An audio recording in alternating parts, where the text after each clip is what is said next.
sell more, but you sell more, that is the economies of scale. But if you are in it, you are making very small profits. So at the end of the day, the two make it big. By using the usual way I use economies of scale. So that is a simple pricing decision. Now, then we were saying we have complex pricing. Now, just as it is suggesting complex or complicated, in other words, it's like the decision is that involves a number of factors, not just one or two factors. Unlike in simple, we are saying the main factor that we consider there is the competition. The competitors and of course cost of operation. Just whereas when it comes to complex pricing, then it involves very many things local. So this one is based on the originality of a product or service and what customers are willing to pay for. Most of the time, the pricing is determined through negotiations. That is under complex pricing. For example, we were giving examples, of course, last time we also saw that issues to do otherwise, issues to do with maybe customized materials, whether furniture, motor vehicles, and all. Those ones, if you want somebody to, let's say, to make a piece of furniture for you, a customized one, it means you tell that person how you want it to look like, different from what is there on display. On display, they have these basics as they are, that's their design. But now you say, you know what, I just this one, but behind here, there should be something for me to read on. Or maybe in front here, there should be a bar where I should be putting my feet on. So it's like this person is now designing this to suit your what you want. So when somebody is doing like that, we say that is customization. So with customized items, the pricing is always reached on by negotiations or through negotiations. So that decision that is made there is a bit complex and complicated. It's not straightforward. You understand, right? And now, the other thing that you are saying here, not customized, you've seen that another carpenter next shop is selling the same as 50,000 each. You also just charge 50,000 or 45,000 or 48,000 just because somebody is selling that. If your pricing decision is based on that, then that is a simple pricing decision. But now, if your decision is based on maybe negotiations and all that is a complex thing.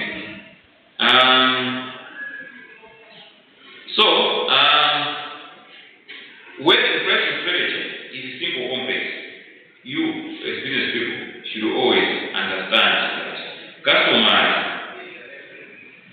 how you are pricing, how you are putting up the price will affect your relations with the customers. So it is also important to know what your competitors are offering and what additional services are they putting on, whatever they are charging. It is also good to know. One may not understand the situation where your competitor is selling something at a price higher than what you're offering, but still people are buying on that one. So somebody will say, how come? I reduced my price. That one's price is a bit higher. How come people are buying from him? You need to find out. There can be some other services that are attached to whatever is happening there. There are some other services that the customers are enjoying. Otherwise, the price is stuck. So if you don't know those ones, you start saying, no, I think we will keep money. I want the salary. I want that. Why is that? As you don't know where I want to get, but the customer is still going to do. Why am I using money? Because there are some services. So whether you are using simple or complex pricing decisions, take note that you have to keep an eye on your customers and how your competitors are behaving generally. It is also important that you track affecting the sales. Because it is also possible that you may just think that if I put my price at this much, automatically customers will be flocking to my shop or to my business. So without monitoring, you can be misled. But you need to monitor that after we reduced the prices and probably we adjusted them downwards, but the sales have remained the same. So you come to know that probably the sales are not actually affected by the price. It's not about the price, but probably there can be some other services. Or else you find that you adjust the prices upward, but the demand remains the same. People are still coming in. So you come to know that I think the problem with, the issue here is not about the price, but probably some other things we need to do. So whichever decision you are taking, but keep tracking. Another thing here also, whether you are using simple pricing decision or a complex one, it is always important to always negotiate with wholesalers if you are a retailer, and distributors if you are a retailer, even manufacturers if you are a retailer or wholesaler. You negotiate with them, you ask in bargain, so that whichever decision you use, but your interest is to make profit. So that one is another thing. So they say, why is it that pricing is important? Pricing is important. Why? Because as a business, we are living in a hostile business environment where competition is so fierce, the competition is so aggressive. So that aspect in the marketing called pricing has to be taken seriously. If a company promotion, advertisement,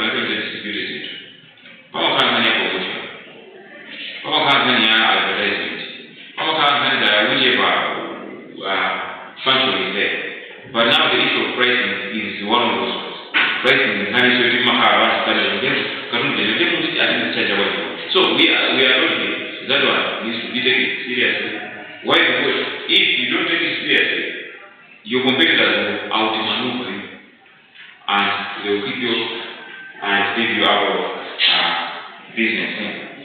So in markets which increase in volume and price pressure, the right pricing approach is essential to remain competitive. It brings you the value you deserve to your products.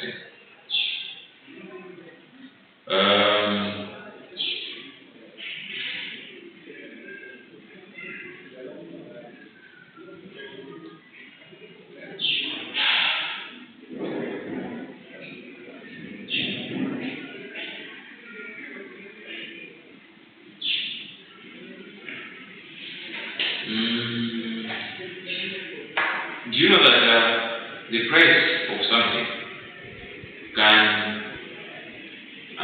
unexpressly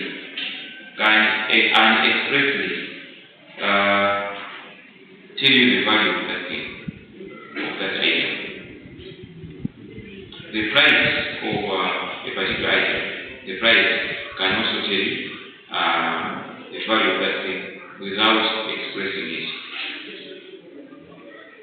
Implicitly, if something is paid at a higher price than the rest, implicitly it tells you that I think this one has a higher value. Get it? So that's another important of pricing. Apart from regulating demand or making the customers become and all those other resources, but it also defines the value of something. You go to the market and you have a budget of 50, or in $10 $10, you want to buy something. But this is what I have. So the item that you want to buy, whether it's a food item or it's a pair of shoe or whatever, you go there, you find that those items you wanted are there on the market, people are selling. Most of them are selling at $5 they want to eat. $5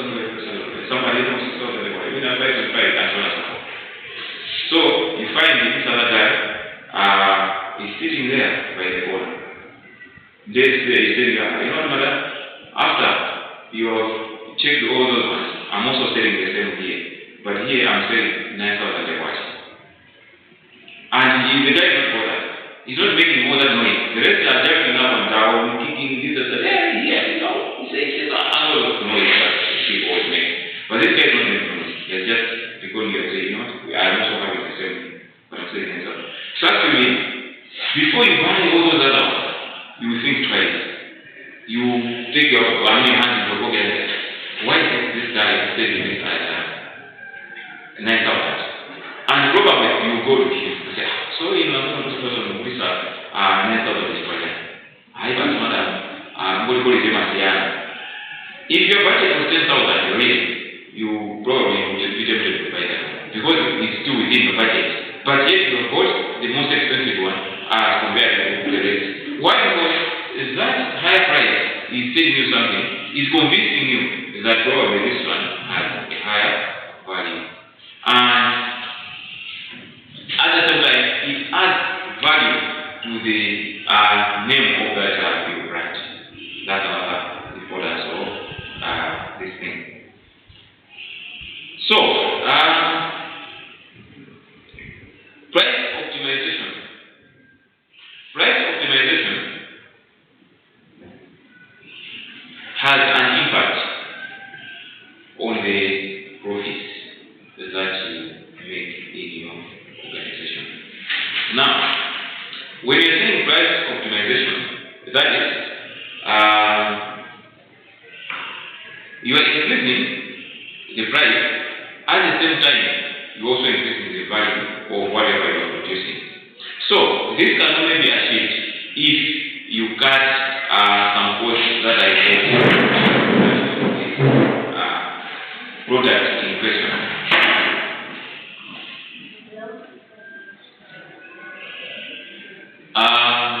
This product, the cost of it, the cost of producing it probably is 4,000 a watt.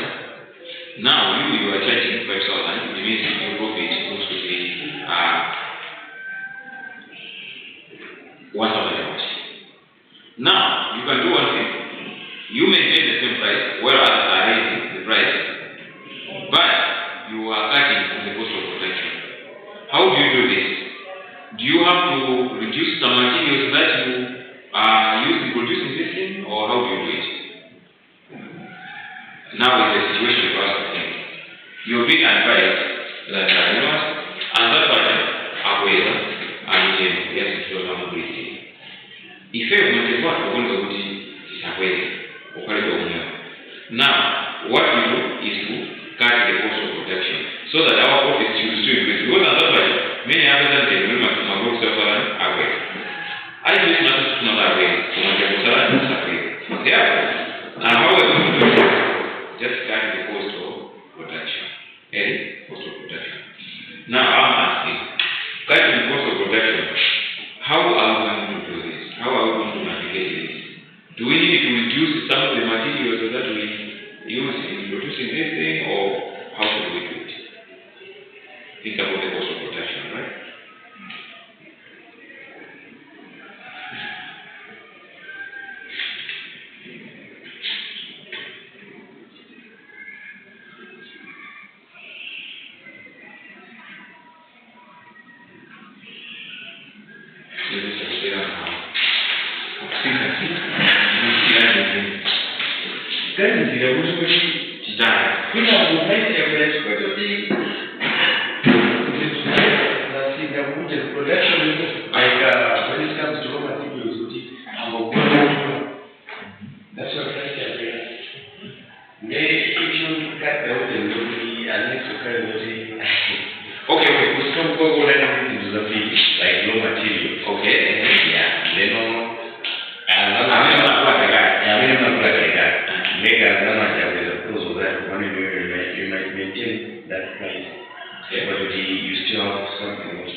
No, what I thought, a wonderful thought. Others, what do you think? We want to cut it. increasing the profits, but not increasing the price. The correct most money, most cost of production, then how do we do this one? The raw materials. If we can do this, if we had raw materials that we procured maybe sometime back, we had them in stock. So it's like we already know the cost of production of the previous one. Because the previous rate was this much and there is according to him. That's what we mean. You support that one? Okay? What are you now? Hey, what? If you have to suggest that, please, don't follow this way. You're still thinking? Think! Is it complicated? Come on, what is the question? What is the question? What is the question?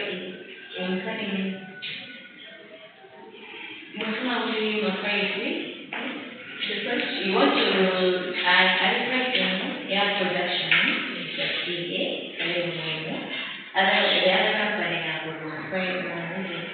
they work production now, the company to repair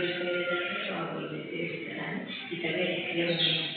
At the same time, they're trying to make profit. Is there a kind of command of what to reduce them and reduce the cost of production? Excellent, that's the question. Then how do you reduce the cost of production? Our those are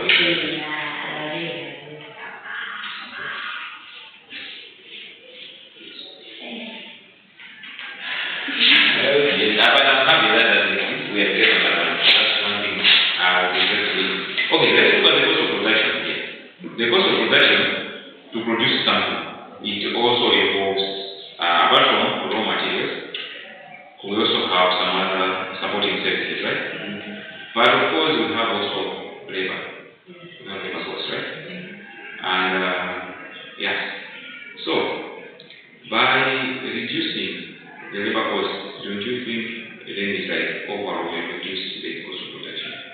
That's another intervention, reducing the labor cost. Now, how do you reduce the labor cost?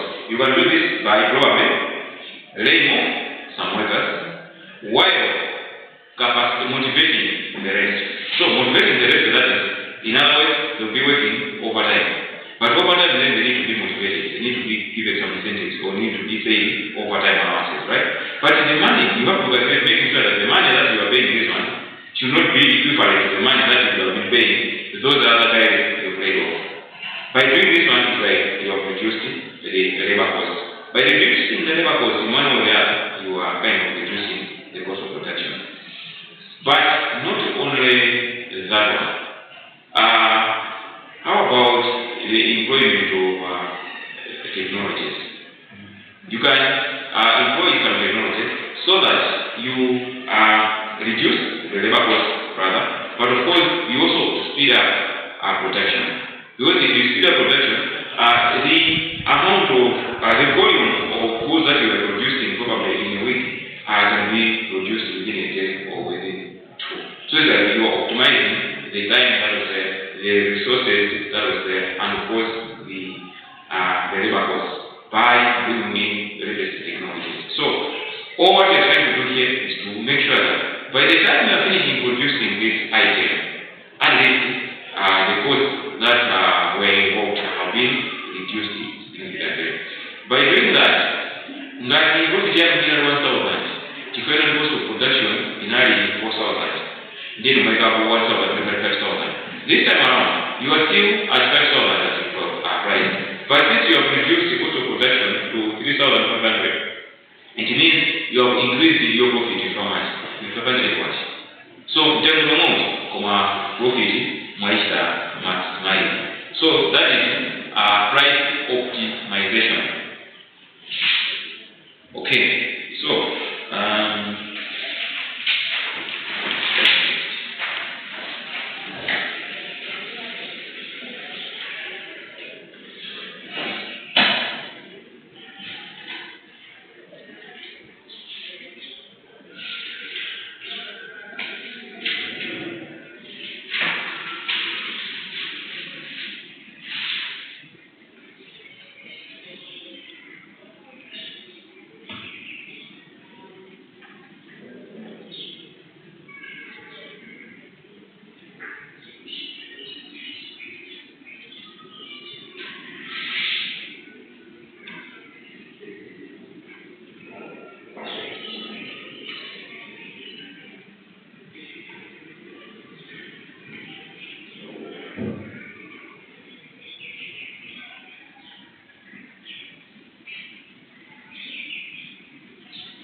Investor, how much more?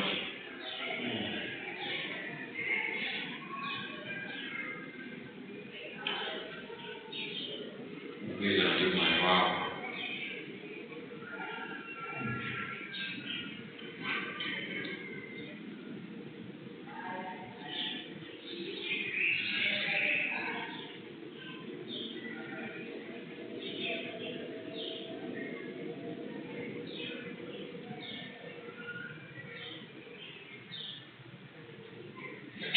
Alright, so after seeing pricing and we've seen what landed cost, right? Yeah, we saw landed cost. And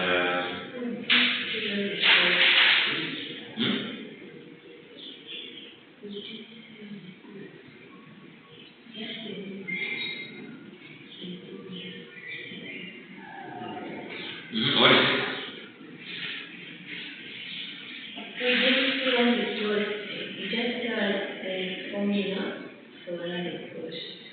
So what was the formula? Okay. In fact, before the formula, there was a concept.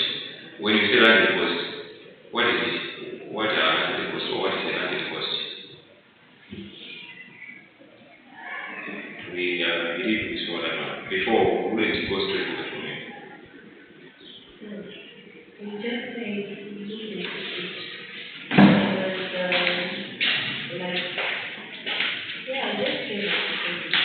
Okay, what is the formula like?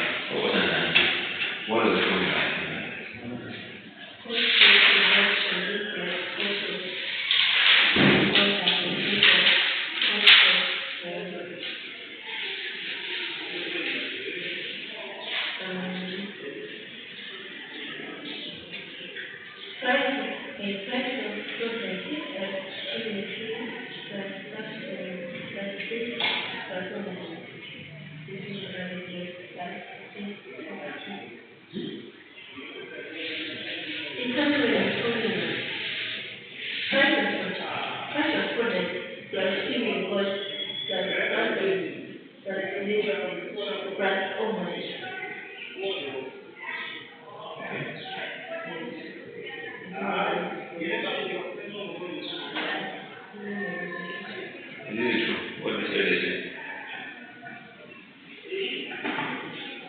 Yes, my friend, you were there. So that was the way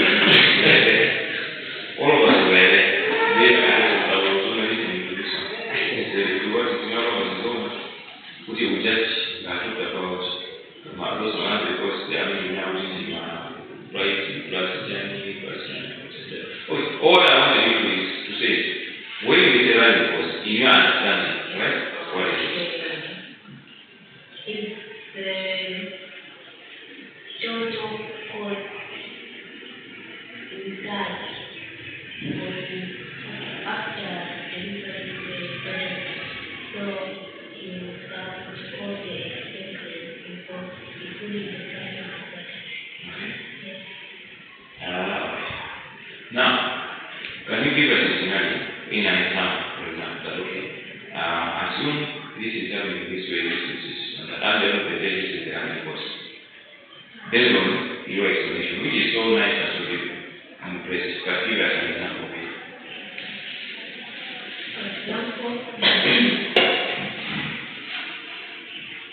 I can order a shoe.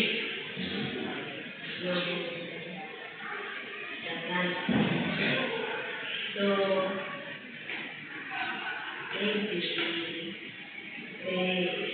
in the process, the border. They have to pay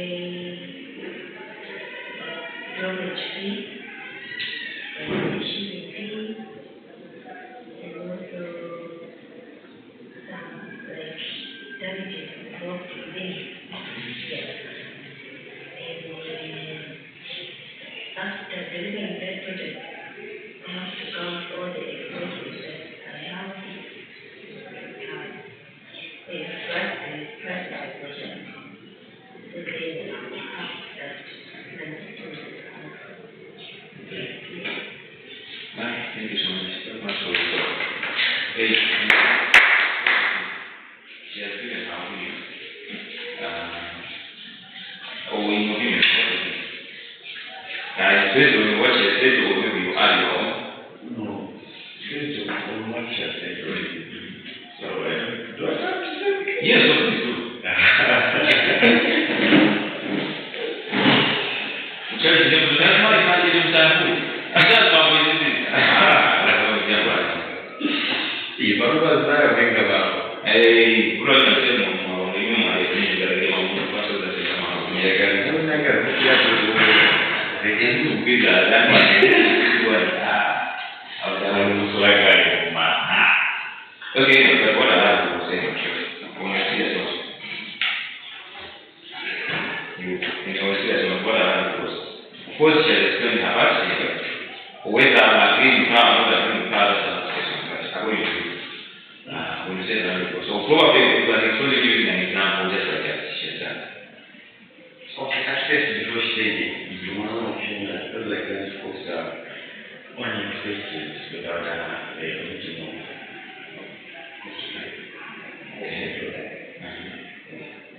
Okay, so that's actually what we thought, right? Yes. Alright. I'm glad that you have an opinion, which is was here, right? Let's see from this after I will do it for her. Alright, the rest have submitted their part is now up to you. We are discussing here land disposals. You remember we talked about this, right? Then they were explaining the disposal of land disposals. Like when you say land disposals, these are the land disposals. So they explain even using examples. Now we do change.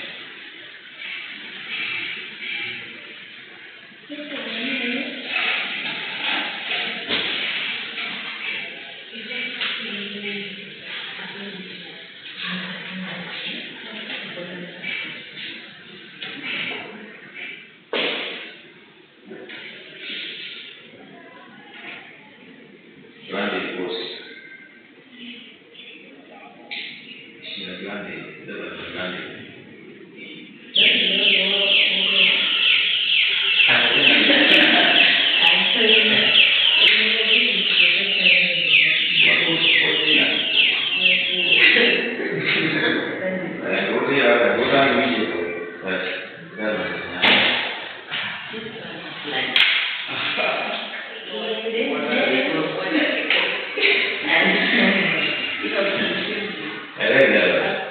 So that was landed. You are now with it. Now we are saying, okay, then what are the consequences? And we can check what is required. Right?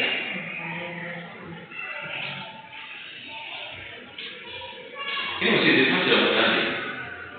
I ordered something from China, they're landing. What does it mean?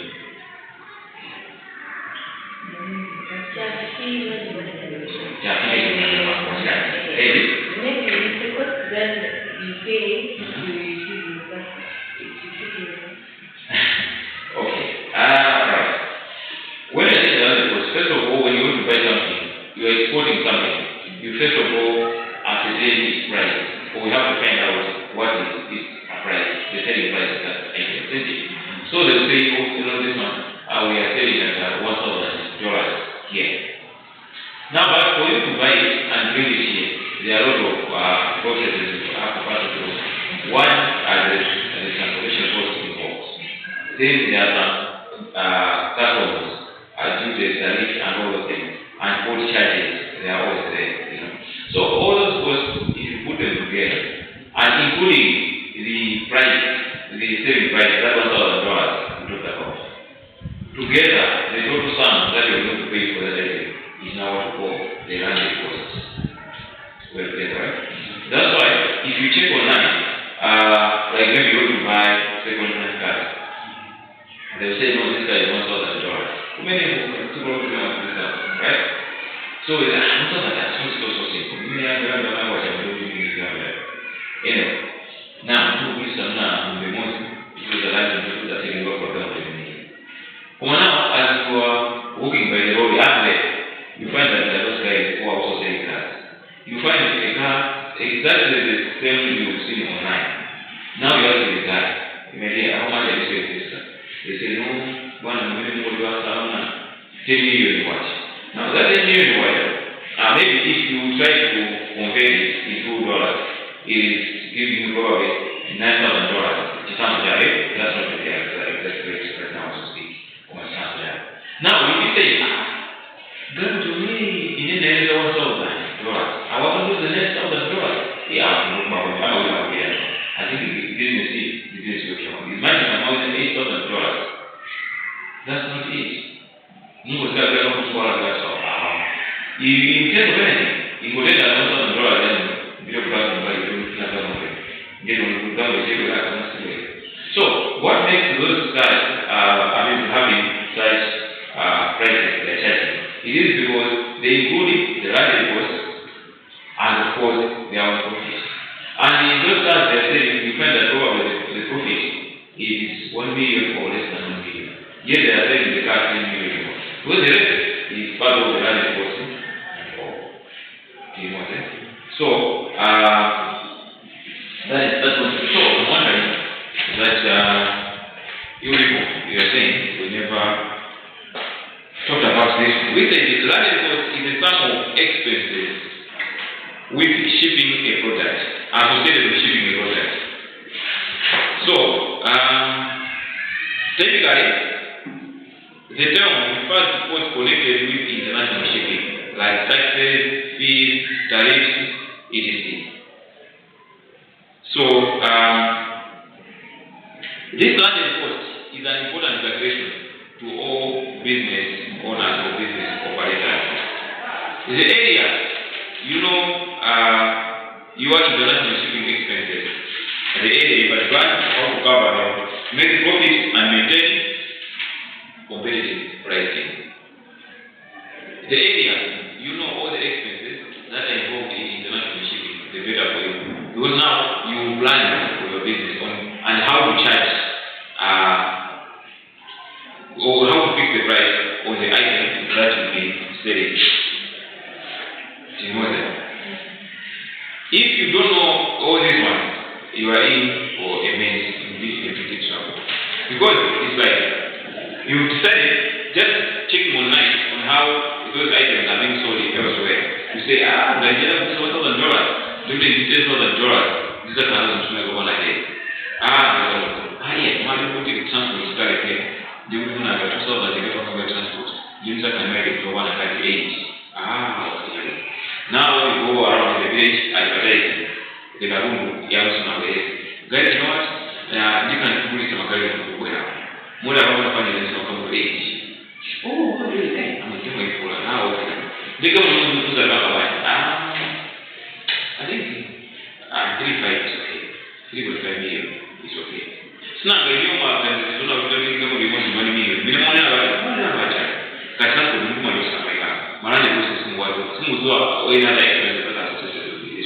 so,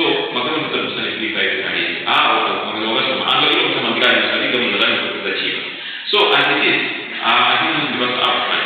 I'm going to advance. I want to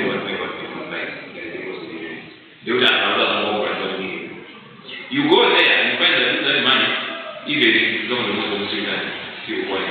Why? Because you never knew the landed cost. What will happen to you? What will happen to those people? Because those people who need their money, not even money, they will need their cars, which you promise them the cars. So we are advising here that the area, you know, most of the expenses that are involved in international shipping, the better for you, because you'll be able to plan for business and of course to put the prices that will give you profit. And of course, keep you in business still. Well,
alright, so having seen what land reports they are, can we try to look at some of the fees involved in land reports?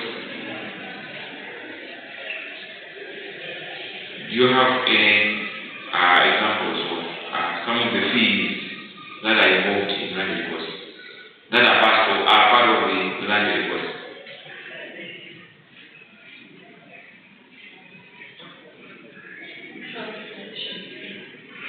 Transfer fees, or transfer fares, or freight.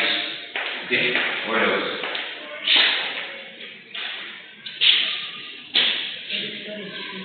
Sorry?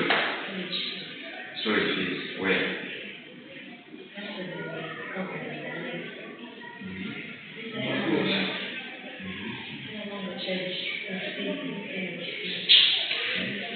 So storage fees, what else?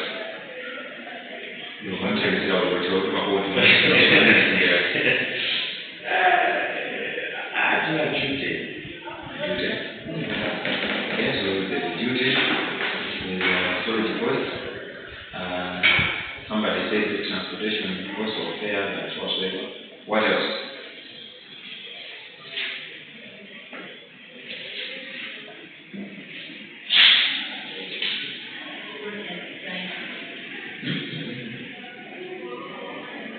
No. Here we are only looking at the fees that are now attached to that the selling price. Yeah. So the selling price, let's leave it aside. Yes. Right. So those are the ones that are attached.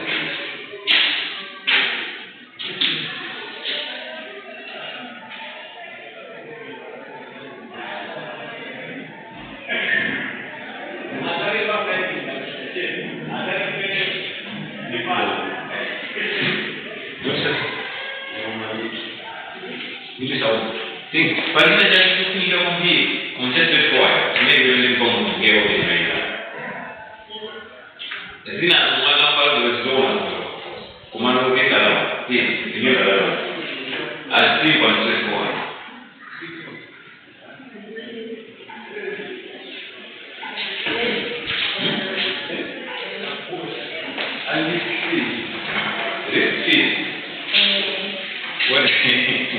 What are these fees?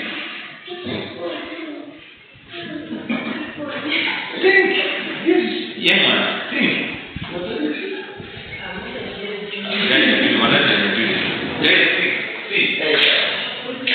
You people. You are very, very, very, very fresh and I admire you. I wish I was your age. Some of our age, there are a lot of things in here. That's a bit of a so think fast.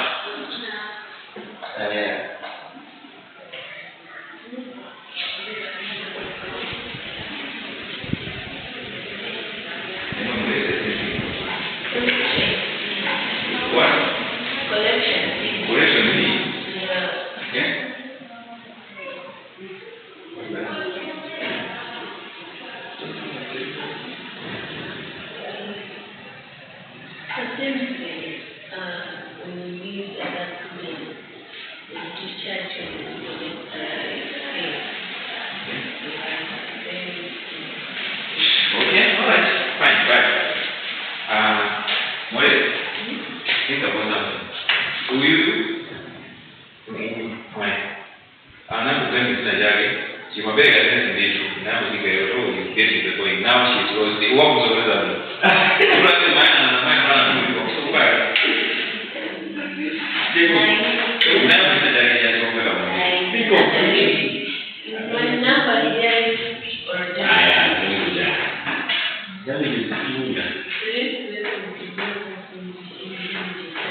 So now we are having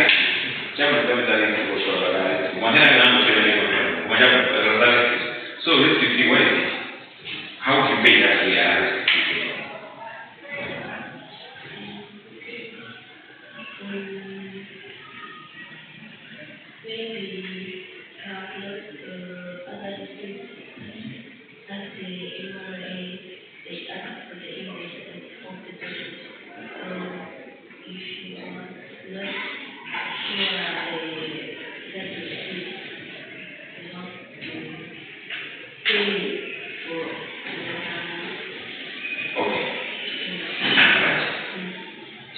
Let's think about this situation.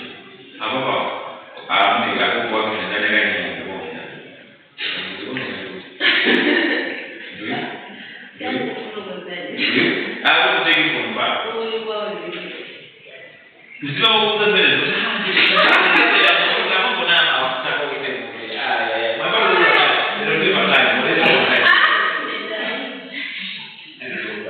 okay, so the thing is, you want to start a business, probably you want to order some motorcycles, or maybe any bus poster, but you don't have money. You go to your grandfather, say, you want to grant, I need so much money.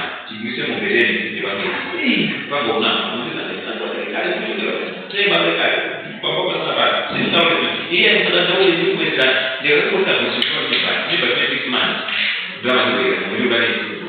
okay, I'll give you a benefit of doubt because you're my only grandson, right?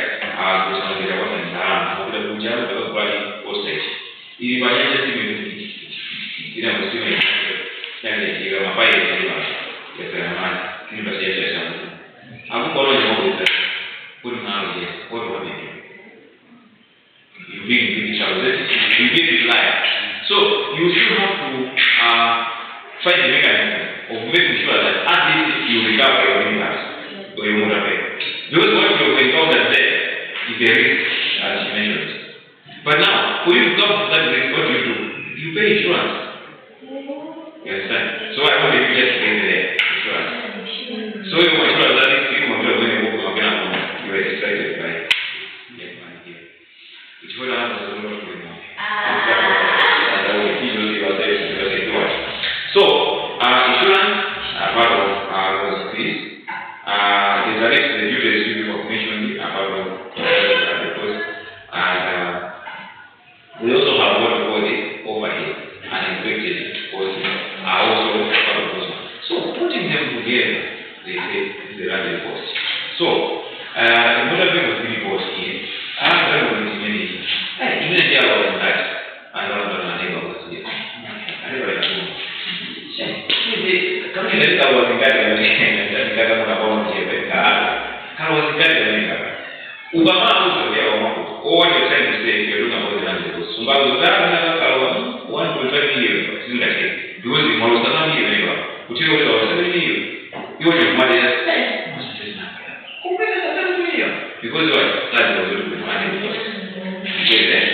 so knowing this kind of has its own significance. Landed cost, by knowing them, there is what we call a significance. Hey, wait a minute. Apart from that one, I was almost forgetting this one. It's the exchange rate. Exchange rates are also examples of landed costs. When you are importing something from outside, you do not import using Malawi percentage. You have to buy those foreign currency, like those dollars. So it means when you take your money, where the 10 million was, and deposit at the bank to do dollars, Kachin kama mambo hapo, never want someone to carry them to what that's before and it's too bad of land deposit. It's still part of the land deposit. So before you also start exporting importing something, you must have a license, isn't it? There is an export license or import license, or whenever you're doing something. This one, you also have to pay some fees to the government, for you to have that document to allow you to import and export. That one, the fee that is paid towards the license is regarded as part of the cost. Then, this mentioned storage costs. But to make it simple for us, we should not take landing costs, but let's say, we should not take storage costs. Instead, we should take what we call port charges. We should say port charges. At your free time, just check online these websites, for example, that one, before, or else any other platform, even in Amazon. That's why at least you can see the breakdown of this one that we're talking about here. So, if you click at a particular item that you want, for example, you click there, you find that apart from users them, and the book will charge this is so it means they give you the land cost. So all charges are part of it. Now, on how to calculate the land cost, that was the formula she mentioned. So I'm wondering how we just jumped and reached that formula without talking about the other things that we see here. I don't know. But the cost of the production, the shipping is transportation, right?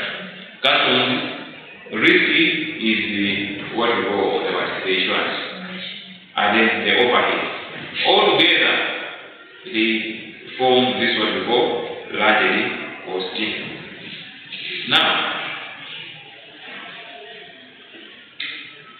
only after you have ascertained the landed cost, or you have come to know the landed cost, that's when you can be at liberty to state the price, to make the price decision. Because now you are certain about the value of that thing, or else the cost associated with it. You will now say, I think this one is so much. Why? Because you are so sure of all the landed costs. So, as a business person, we are assuming you are an importer. You have to be shrewd, you have to be brave, and that's it. Making sure that you always have access to information, you are following the trends that are happening in the industry. So that when you are importing whatever you want to import, you already know the cost that will be involved in it. And after you import it, or as you are importing there, you start advertising or promoting your products. In the next 1 month, will be very expensive. Come out selling not so much. Why? Because you are sure of the landed cost. Unless otherwise, you will revise from here. So I'm saying unless otherwise, that is, unless there are some changes, there are some adjustments in the landed cost as the government is coming. Then probably we can adjust the price in the owner. But other than that one, you need to be sure of the landed cost so that you set the price before the item actually arrives here. Do you know what I mean? So, unless otherwise when you come there can be a situation where maybe the currency is not stable and inflation is there. For example, so we are assuming we're transportation costs that will see all the time. Many more than umoja unamsasa kutoka masomo kusaka maybe in 30,000 hours, kama 2,000 hours. Kumano mmeka mimi jamaa wao kujua ila kwa sababu ya fulani. Sasa hivi banyanja wa process sana. Tuma tumeni kwa sababu drama yake hapa. Kweli ndio kusoma sasa kwa nani 2,000 kwa ndio more than 90,000. The chances are high because of the bottom of our chest. See? I mean there have been certain changes. But nevertheless, if you know this one, at least you are safe. Now, Chiguna told you,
when it comes to import and exports is dependent on maritime transportation. Of course, we have said this in terms of that number, right?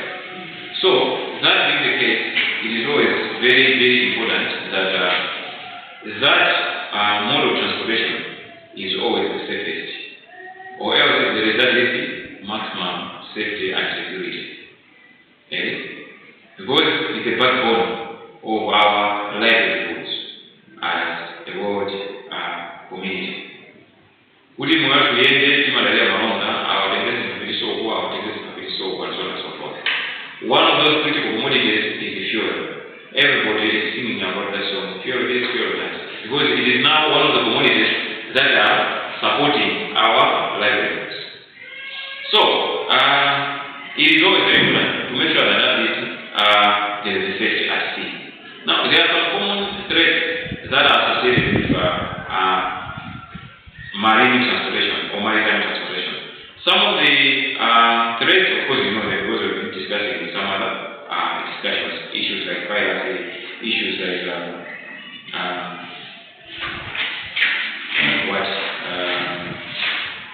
some conflicts and so on. Anyway. So, but what is the importance of maritime safety? This maritime safety is important because it ensures that the world population is able to gain the maximum benefit from that kind of transportation or maritime transportation. The world population is able to make the maximum benefit from it, such that since we are saying over 90% of global trade is dependent on this one, it means if the sea transportation as it is not safe, there are numerous threats. It means this 90% of global trade will be affected. Now it is the global population that is going to be affected. So it is always very important to make sure that there is safety. Now this safety not only to cargo, but even to the people working on those vessels or on those ships. So those people who are employed to work on those ships or those vessels, of course, some will call them the crew, right? As a captain, there's that kind of there's a general term that we call it the seafarers. Seafarers.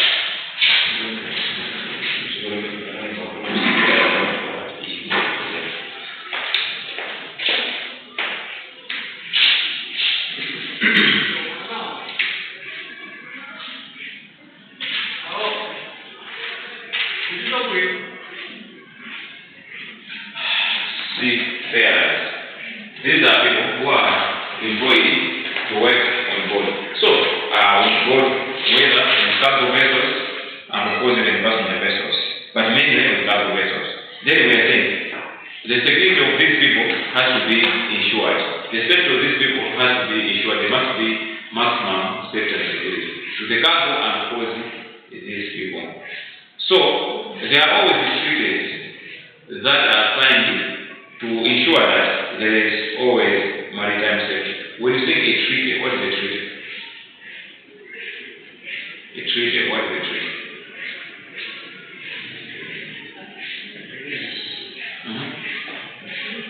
Agreement, right? Yeah, so a treaty is an agreement. There can be some parties that will sit together and say, no, let us agree on how we are going to do this. This one is called a treaty. So, for example, we have a treaty which is called International Convention for the Safety of Life at Sea. SOLAS. That is treaty. It's there to make sure that the sea users are always safe. The cargo that is transported there at sea is safe and the seafarers are safe. So, this convention or this treaty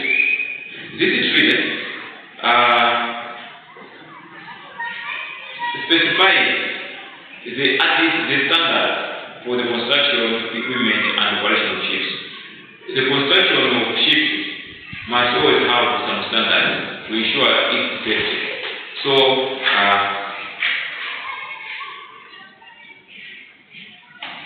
the equipment has to have some standards. So, those standards are always certified by the convention. convention before the SORAS.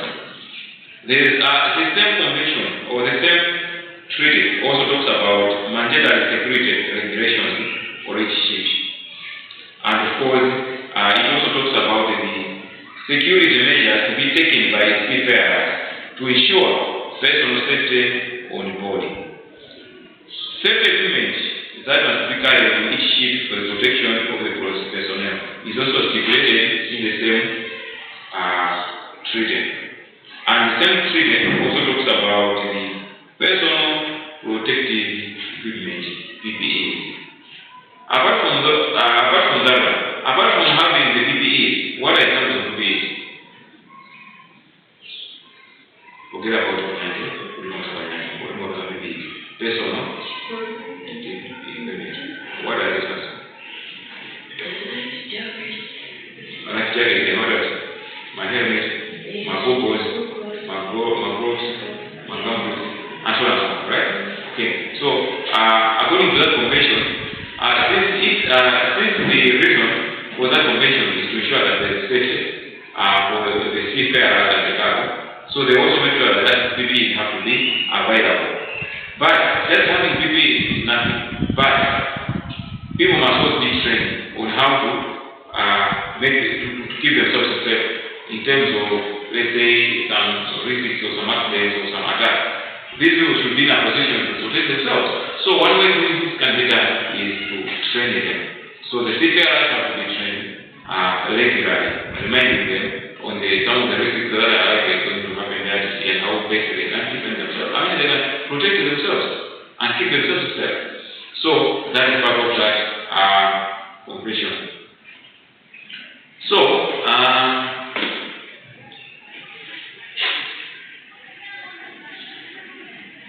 this PPE that we saw.